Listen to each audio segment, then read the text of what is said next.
Hello, welcome to Present Pilgrimage. Hi, this is Iyabo. Hi everyone, I'm Jennifer. So this is about Atlanta Super Bowl 2019. When we're recording this, it's Saturday, the day before the Super Bowl.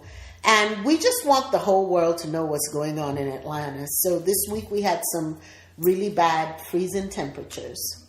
And we thought, schools were out, we were prepared for the worst, and thankfully we really didn't get any snow. Thankfully, really, like it was 40 degrees and raining. It was like, Atlanta, how could you be shut down? It was insane. The whole city. So, Atlanta, we just don't know how to act right. But I remember a few years ago when I was stuck at the Emory parking deck for a good couple of hours because they didn't shut the city down and ice started coming. But every January and February, we tend to have these ice storms. Yes.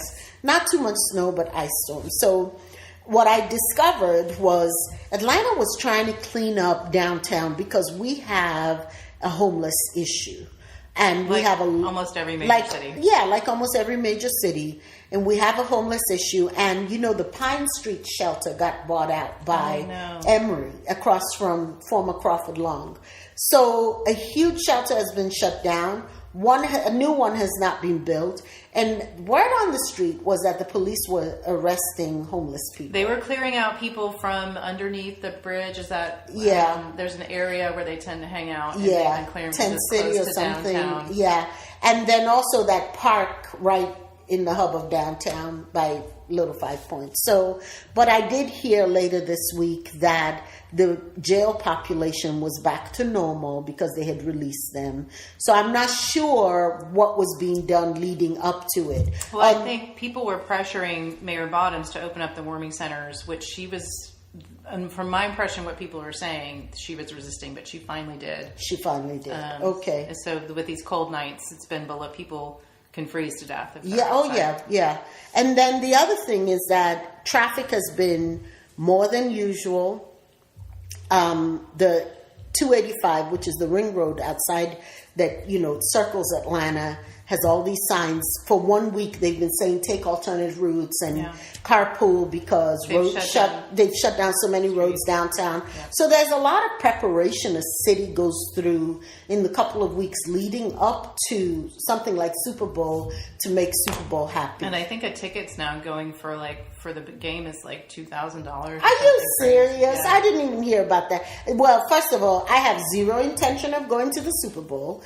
But the point is that when a city is hosting something like Super Bowl, in spite of Colin Kaepernick and the NFL and the whole racial bias stuff going on within the institution that is the NFL, the city is impacted in a big way when something like that comes to town. And the other area of that we've been talking a lot about and seen a lot in the media has been sex trafficking. Yes. This weekend, a ton of sex trafficking occurs when there's a Super Bowl event in town. Yep. Girls get picked up, girls get used. And we want to say for the record that being a sex worker does not mean you are being trafficked, right? Yes. There are two different things.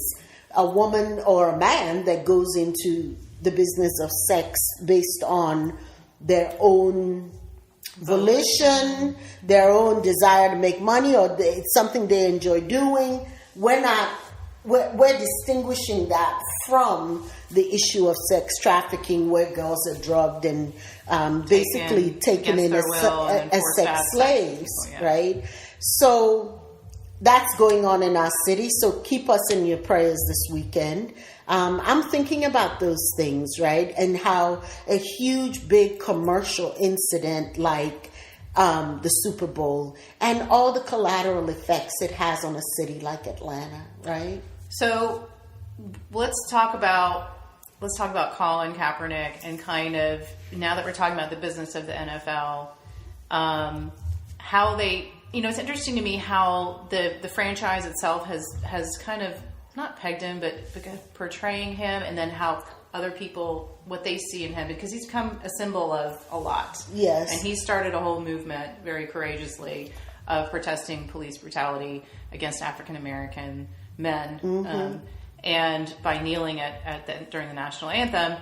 And he was basically ostracized and wasn't given a job because of it. But now he's become this sort of worldwide figure. He's more than, he's a human rights icon. He's an icon.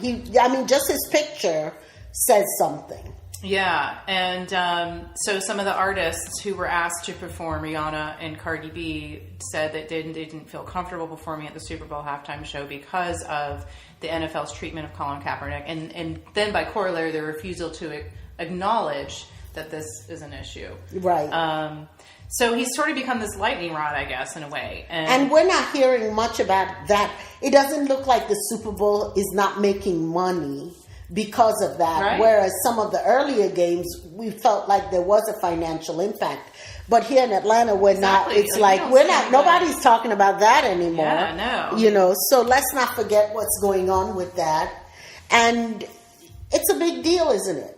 Yeah, and like my daughter was saying, there are some Atlanta artists who are performing because there'll be a lot of concerts going on this weekend. So it's interesting. I do feel like, honestly, like artists who are from Atlanta, I like to see that they have some visibility. Sure. So if you choose to perform or not, I guess I'm not a rapper, so I don't have to make that decision. I'm not a musician. But there's just a lot of discussion around it. Right. And along the same lines, which has been interesting for me, I live in Clarkston, and both in Clarkston and at the North DeKalb Mall that has the best movie rates in town, there's so much filming going on. It's incredible. Atlanta has so much going on, and it's impacting this city in all kinds of ways. So one way, we talked about the homeless population. Another way is for the Super Bowl, if you would go to offthewallatl.org, offthewallatl.org, you will see pictures of the most amazing murals all over Atlanta that were allowed to be painted specifically for the Super Bowl. And so they've been featuring local artists, right? And again, we're talking about process. So here we are talking about the NFL and Colin Kaepernick and how it's been so awful, in terms of race relations. But then the city, businesses in the city and Martyr and this coalition came together to pay local artists to do beautiful work. There's work by Brandon Odoms called Love and Protection, and it's like a young black guy and a young black girl. And it's a huge, big mural, beautiful throughout the city. You just see there's so much going on art-wise. And there's also a lot of new installations at the airport. At the airport too, yeah. And then we have pictures, Ruby Doris Smith Robinson with SNCC, Student Nonviolent Coordinating Committee. Charmaine Minifield painted a mural of her here in Atlanta. If you go to this website, you will see the most amazing pictures of the murals. Sweet Auburn Safe Haven. There's stuff just spectacular. So let's not forget our artists who have benefited from Atlanta being in the limelight. So again, the process, right? It's not a simple cut and dry thing. Yeah. But it's good for our economy. When artists get paid, like when we can move a starving artist to a named artist that we recognize their work and they get fame and money, resources for their work, we love it. There was a cute story I read about there's a famous Patriot player, and I'm sorry I'm trying to find, I think his last name is Edelman, but he arrived, Julian Edelman. They arrived last weekend, the Patriots, they've been here a week, and he just went out on his own. He wanted to see the MLK Center and where MLK was born and where he preached, and he didn't tell anybody, and he didn't let anybody know who he was, and he said he just walked around and he struck up a conversation with a guy on the street, and the guy gave him like a walking tour of the area, and the guy had no idea who he was. How cool is that? So he just wanted to get to know the city and like certain parts of it better, and just kind of incognito. But yeah, well, there's a mural called Community Roots by Mohammed Yungai, And this community route speaks to the resurgence of farming in inner city communities and the connection to Atlanta's HBCU unit, Spelman, Morehouse, Clark.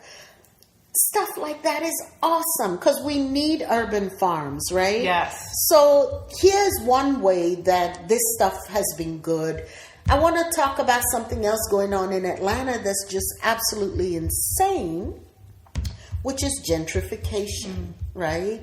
So I remember back in the day when I was a real estate attorney, I would get excited when I'd see a community coming up. You know, the developers, they bought the land, they've broken ground. I'd be like, oh, I need to keep an eye on them. They're near my office. I could do their closings, and I'd go market to them and stuff. I can honestly say now when I see that happening, I feel sad. One, I wonder, do we actually need any more new houses or do we need to be refurbishing old houses? Yeah. And two, Atlanta has become so expensive. So expensive. This thing of gentrification is creating a homeless problem. So DeKalb County does not have a homeless shelter. DeKalb County is the county next to Atlanta. I live in DeKalb County, but there is a coalition doing stuff called A Home for Everyone in DeKalb. And shout out to Compassionate Atlanta. I'm now a part of Compassionate. Well, I've been a part of them, but I'm officially doing some work for them as a compassion educator now. And they have been involved in being the agent to bring people together to do a home for everyone in DeKalb. So right now, DeKalb County has 2 warming shelters. They're both at churches, St. Paul and Philip Catholic Church. Is it Paul and Philip or St. Peter? Philip? No, not St. Philip. No. It's in DeKalb County, so it's St. Paul's and Peter Catholic Church. Okay. And also North Decatur Presbyterian Church. Okay. They have opened them as warming shelters. So that what that means is on nights that the temperature goes below 32, they pick up with a bus at the Decatur station, MARTA station. They pick up the first 40 people in line. And I think both places take 40 people, so that's a total of 80 people.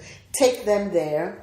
They have people that spend the night with them. They're like in the fellowship hall, and they sleep on the floor with blankets and stuff.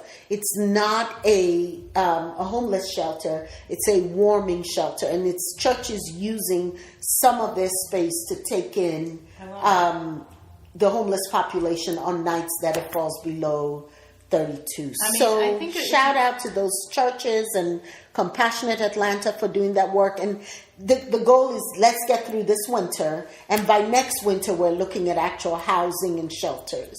Yeah, I mean there's more than enough living space for every person. Absolutely. Living in Atlanta. Absolutely. So why create more space that's not affordable versus, working to get people in a house and in a home. Right. So, those are some of the issues facing Atlanta right now. But I wonder, what are your thoughts around how to deal with the homeless population, how to provide for them in a safe way? Even the way we talk about it, and I'm not knocking, but, how to deal with it. It's just that they become so dehumanized. You're right. And First of all, every time I say the word homeless, I remember that I was taught to say people experiencing homelessness because it should be a very temporary thing. You should not be called a homeless person. That should not be your qualification. You're first a person, and you're just temporarily experiencing homelessness, right? And you're right. Using language like "deal with" is like, oh, I don't want to be bothered. That's not okay for me to use that language. If you're homeless, it affects me. It affects my community. It's a relational issue. And we're taught to see them as invisible, like don't talk to that homeless person. But, when's the last time you struck up a conversation with a homeless person? I drive by a woman on the way to my son's school. She's kind of right in the middle of Buckhead, just kind of standing there in this kind of alleyway with a cart. And I was like, you know what? I'm going to talk to her. I offered her some food. I'm just curious to get to know her. She was very friendly, very articulate, very much there, present. And I asked her kind of, what her plans were. She talked about different places she could go, some that were harder to get in at times and others. So just getting to know their story, do they choose to be, some prefer just either if they have honestly a mental illness, or they don't want to be sort of confined by the very strict rules that you have to, if you live in a shelter, so I just decided to kind of befriend her in a way and see if however I can help her with her needs. She knows, she said she found a room when it was really cold, because I wanted to know. It was like, I didn't see you. Hopefully she said, yeah, I got a room. So it's just interesting to actually get to know their story and see them as people and what their situation is. It might be worthwhile to do that, to go down to do a run where you distribute clothing and coats to people who are living on the street. There are lots of places. Lifeway Christian Church, I did a kind of packing up, and they do nightly runs down there, and they go out to where these people are in the street, and they give them toiletries and coats, and they need socks. Socks is a huge big deal. Yeah. Sanitary pads and tampons for the women are a huge big deal. Yeah. So, put something in your back seat. I have the luxury of multiple coats in my coat closet. Me too. I don't need that anymore. Some people don't have that. And I just think it's important we think of, we get on these calls and we advocate for someone like a Stacey Abrams. We talk about how we don't like number 45 or whoever else. But also in that community are people that we have contributed to rendering them as invisible. Right. And so we call them up by the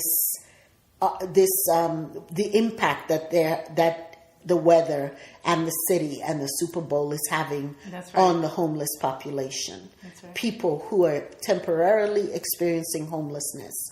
And my prayer is that it is temporary and that they do get the mental health care that they need, family support and love that they need, communal support that they need, and also a roof, a good home over their heads. So join us in holding space for those opportunities in our communities. Yes. Thank you. Thanks for joining us. Bye. Bye.